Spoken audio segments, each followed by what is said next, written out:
either dwelling on a past filled with regrets or anxiously anticipating a future beyond our control. Yet, despite this turmoil, we cling to the hope that somehow we can transform our lives, attain greater happiness, and reach spiritual enlightenment, even when the path forward remains unclear. Enter the power of now, where best-selling author and renowned spiritual teacher Eckhart Tolle offers readers practical tools to navigate the intricate landscape of their inner world and their relationship with time past, present, and future. At the core of Tolle's profoundly practical philosophy is the emphasis on fully embracing the present moment as the key to transcending much of the suffering we commonly experience. The book explores the intimate connection between the mind and pain, revealing the many self-sabotaging ways our thoughts imprison us, trapping us in endless cycles of suffering and blocking our ability to find true happiness. The power of now has empowered millions worldwide to transform their lives, deepen their relationships, and most importantly, cultivate self-worth and wholehearted presence in every aspect of life. By fully immersing yourself in the present moment, letting go of both past regrets and future anxieties, you can profoundly transform your life. This is the first and most crucial insight. Focusing solely on the here and now unlocks a path to greater peace and fulfillment. Many of us yearn for inner tranquility and seek ways to enhance our lives. We long for what can be called enlightenment, yet often feel lost about how to achieve it. Surprisingly, the initial step toward this awakening may be simpler than you think. Our minds habitually drift between memories of the past and worries about the future.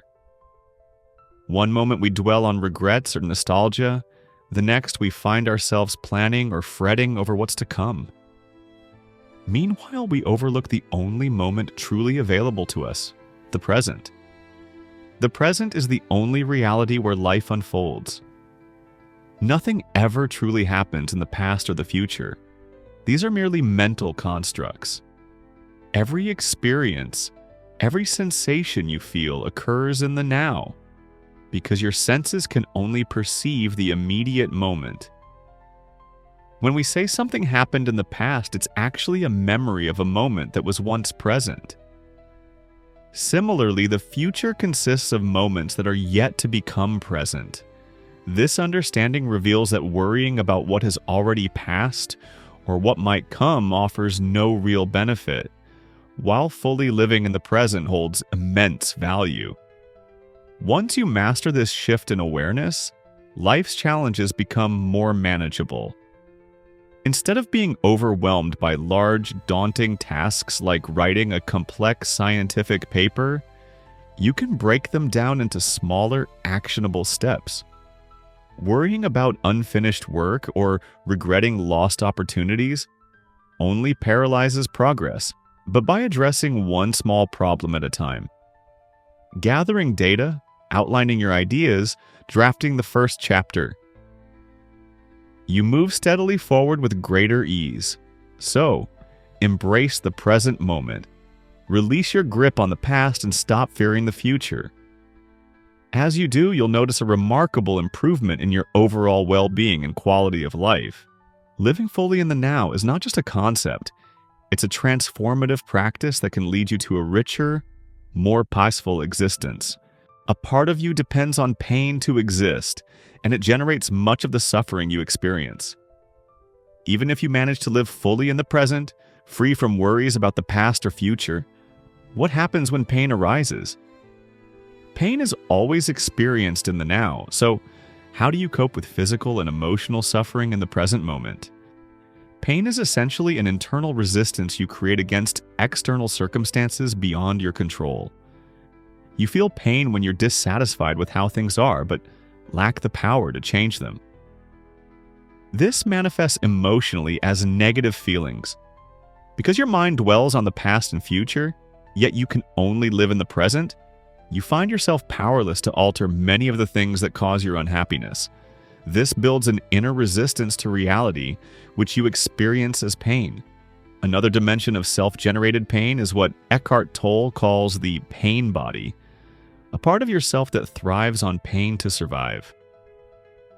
Since the pain body is made up of your accumulated painful experiences, it grows stronger each time you feel pain. Consequently, it seeks to keep you trapped in sadness and misery. This cycle can persist for a long time until pain becomes so ingrained that it feels like an essential part of your identity. You become fully identified with your pain body. Because pain then forms such a significant part of your life, you fear releasing it, as doing so threatens your very sense of self.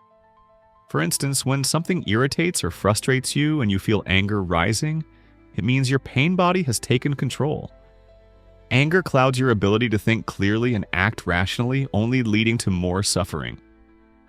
Although it may seem that pain originates from external events, most of it is actually self-created and arises from within.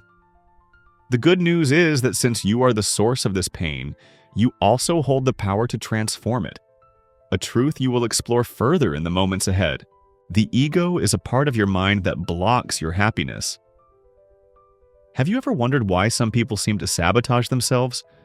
Why, despite no one wanting to be unhappy, so many remain trapped in misery? The culprit is the ego, a facet of your mind that governs your thoughts and actions without your conscious awareness. Because it operates subtly, most people don't realize how deeply the ego influences their lives. For instance, when you later reflect on an argument you had, you might regret overreacting. Yet, in the heat of the moment, you were completely unaware of the forces steering your thoughts and behavior. Why does the ego do this? Its existence depends on your suffering, so it actively blocks your happiness at every turn, working against your true interests.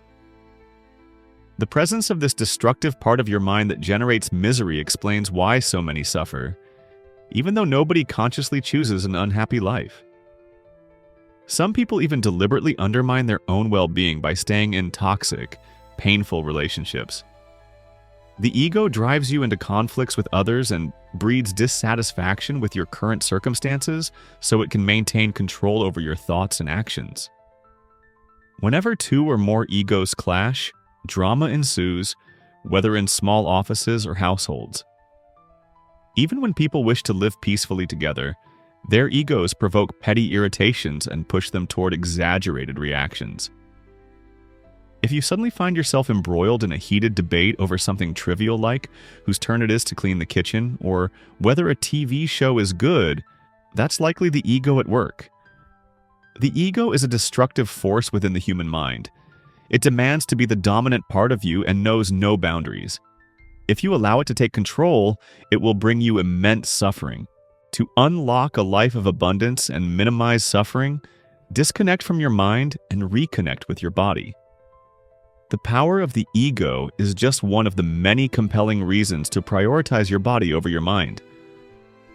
Countless great teachers and philosophers have emphasized the importance of shifting our focus from the realm of thought to the sensations and wisdom of our physical being. Why? Because the mind is often the root of our pain. It generates suffering by continually rehashing past regrets or projecting anxieties onto the future, filling our present existence with sorrowful memories and fear-inducing scenarios. By doing so, it robs us of our ability to fully engage with and appreciate the now. Since we can't alter the past or predict the future, constantly dwelling on these realms leads to endless worry about things beyond our control, which in turn breeds pain. Clearly, we need a way to diminish the mind's influence and reclaim some control over its relentless activity.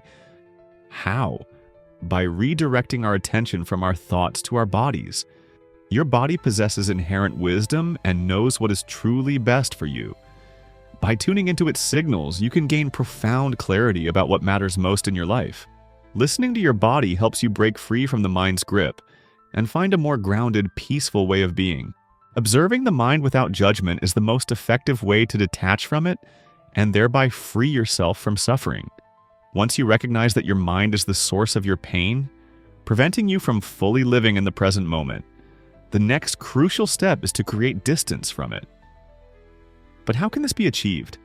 To truly separate yourself from your mind, you must cultivate full awareness of its presence and the extent of its influence over you. Without this conscious recognition, you will remain oblivious to the countless subtle and often unnoticed ways in which your mind shapes your thoughts, behaviors, and ultimately your happiness. For instance, to begin observing your mind, try asking yourself, what will my next thought be? If you focus intently on this question, you will notice a brief pause before the next clear thought arises. Through this act of observation, you create a gap, a momentary space in the continuous stream of thinking. By practicing this regularly, you will start to realize just how incessantly your mind occupies your attention with an unending flow of thoughts. This gap becomes a powerful tool to interrupt the automatic mental chatter and gradually detach from it. Another essential technique is to observe your mind without judgment. Judgment itself is a mental activity. Therefore, when you judge a thought or feeling, you are engaging the mind once again. For example, if during your work you feel an urge to go for a run, simply honor that bodily impulse.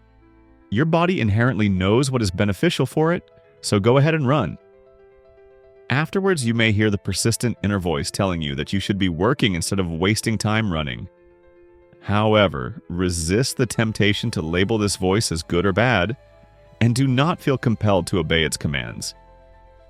Instead, smile gently at it and acknowledge its presence without resistance. By doing so, you learn to observe your mind without being drawn into its direction or control. This practice of non-judgmental awareness, often cultivated through mindfulness meditation, enhances your clarity and fosters lasting inner peace. It enables you to break free from repetitive mental patterns and develop a more compassionate and detached relationship with your thoughts and emotions. Strive to exist in a state of unwavering alertness. As you cultivate the ability to detach from your mind, consider embracing another powerful practice known as active waiting. This is a unique form of attentive anticipation, an awareness that something significant or momentous could occur at any given instant. In this heightened state, your entire focus is anchored firmly in the present moment. When you enter this mode of active waiting, there is no room for daydreaming, planning, or reminiscing activities that typically pull us away from the here and now. For example, during an important exam, instead of wasting energy worrying about the outcome, you remain fully engaged and attentive to the task at hand. Cultivating this active waiting just before and throughout the exam can dramatically enhance your performance. While in this state, you also maintain a keen awareness of your body, which must be prepared to respond to whatever unfolds. As previously noted, this bodily focus is essential for truly inhabiting the present. Consider the practices of Zen masters who would stealthily approach their students with closed eyes, attempting to surprise them with a gentle strike. This exercise forced the students into a heightened state of bodily awareness, enabling them to sense the master's approach and evade the attack. Many spiritual teachers have recommended cultivating this state of vigilant waiting because they believed it leads to a fulfilling and meaningful life. For instance, when Jesus was asked by his disciples how to live a good and peaceful life, he advised them to be like servants awaiting their master's return. Since the servant does not know the exact time of the master's arrival, he remains in a constant state of readiness. He refrains from making grand plans for the future and stays perpetually attentive to his surroundings, ensuring he does not miss the master's coming. This practice of sustained mindful alertness sharpens your presence, deepens your connection to the moment, and equips you to respond with clarity and grace to life's unfolding events. Embracing the present moment can pose challenges for your partner, yet it holds the potential to profoundly transform and strengthen your relationship. While living fully in the now may be demanding for those close to you, it can also serve as a catalyst for deeper connection and growth. After progressing through the earlier stages of cultivating presence and detaching from the incessant chatter of the mind, you find yourself less dependent on mental patterns and more grounded in the present. But how does this shift manifest in your daily life, particularly in your relationships? For most people, sharing their life with someone who is deeply anchored in the present can be unsettling. The ego of the less present partner thrives on conflict and drama, perceiving the calm, centered presence of the mindful individual as a threat. In response, the ego may provoke tension by stirring up arguments over trivial matters, hurling insults, or repeatedly dragging up past grievances to disrupt the peace. Why does this happen? A fitting analogy sheds light on this dynamic. Just as darkness cannot coexist in the immediate vicinity of light, a person dominated by ego struggles to remain close to someone who embodies present moment awareness for extended periods. Opposing forces of such intensity cannot occupy the same space simultaneously. Place a candle in a dark room and the shadows vanish. Pour water on a fire and the flames are extinguished. Similarly, when practiced with sincerity, living in the present can greatly enhance your relationship. It allows you to release judgment, criticism, and the urge to change your partner, enabling you instead to appreciate them as an autonomous individual. Moreover, the insight gained through presence equips you to break free from endless, unproductive cycles, such as arguments that never reach resolution. The inner peace cultivated by mindfulness empowers you to listen deeply to your partner without judgment or defensiveness. It's important to acknowledge that your commitment to living in the present may initially create friction, making coexistence challenging for your partner. This phase can act as a testing ground for your relationship's resilience. However, over time, it opens the door to meaningful, positive transformation for both your partner and the bond you share. In essence, embracing the present moment in your relationship invites growth, understanding, and a deeper sense of harmony that transcends past conflicts and future anxieties. Not all pain can be avoided. Surrendering to the present moment does not mean ignoring feelings of sadness or hurt. This is insight number 8. While embracing the now is a powerful practice, it does not imply that you should suppress or deny the painful emotions that inevitably arise in life. Even when you live fully in the present, certain experiences of grief, sorrow, and emotional pain are unavoidable. So, how should you approach these difficult feelings? Simply repressing them or pretending everything is fine is neither healthy nor effective. Although it is true that much of our suffering is self-created through resistance and mental patterns, this does not mean that all pain originates from within ourselves. Consider, for example, the pain caused by others who act from a place of inner turmoil and destructiveness. Another profound source of unavoidable pain is the loss of a loved one. Since you cannot guide everyone around you toward enlightenment, nor can you halt the inevitability of death, some suffering is simply part of the human experience. What then can be done? When confronted with traumatic events that bring genuine pain, the most compassionate and wise response is acceptance. For instance, if you lose someone dear, feelings of grief and sadness naturally arise. But if you can come to accept these emotions as a natural and unchangeable part of life, you spare yourself from additional unnecessary suffering. Feeling sadness is a fundamental human response. There's no need to feel guilty or ashamed for experiencing it. Reality simply is as it is. Acceptance means relinquishing the futile effort of constantly wishing things were different. By grounding yourself in the present moment, you can avoid much of the suffering caused by resistance to what is. However, living in the present does not mean ignoring or suppressing pain. Rather, it equips you with the inner strength to face life's harshest realities with grace and resilience. In essence, surrendering to the present empowers you not to eliminate pain altogether, but to transform your relationship with it, allowing you to endure hardship without being overwhelmed, and to find peace even amid life's inevitable struggles. Embracing the present moment does not equate to leading a passive or inactive life. While inner peace is undeniably valuable, it can feel insufficient when your external circumstances are difficult or unfavorable. Accepting the present does not mean resigning yourself to an action or ignoring the challenges that disturb you. Far from it. Living in the present is fundamentally an inward journey of awareness and clarity, not a call to withdraw or become passive outwardly. Imagine being stuck in the mud. You wouldn't simply convince yourself that you always wanted to be trapped there. Instead, you would calmly and thoughtfully seek ways to free yourself without succumbing to panic or frustration.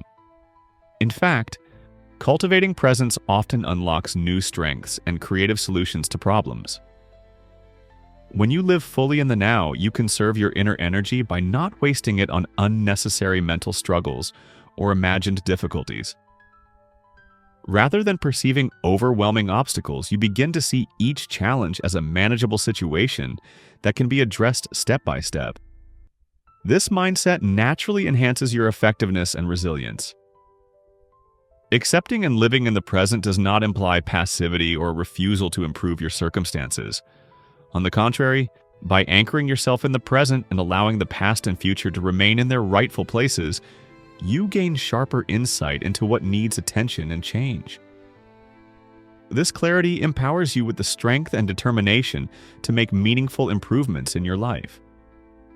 This understanding captures the true power of living in the moment. In summary, the essential lesson is to avoid fixating on the past or worrying about the future. Instead, immerse yourself in the present and learn to detach from the incessant, overactive mind. By doing so, you will alleviate much of your suffering and cultivate a richer, more fulfilling life.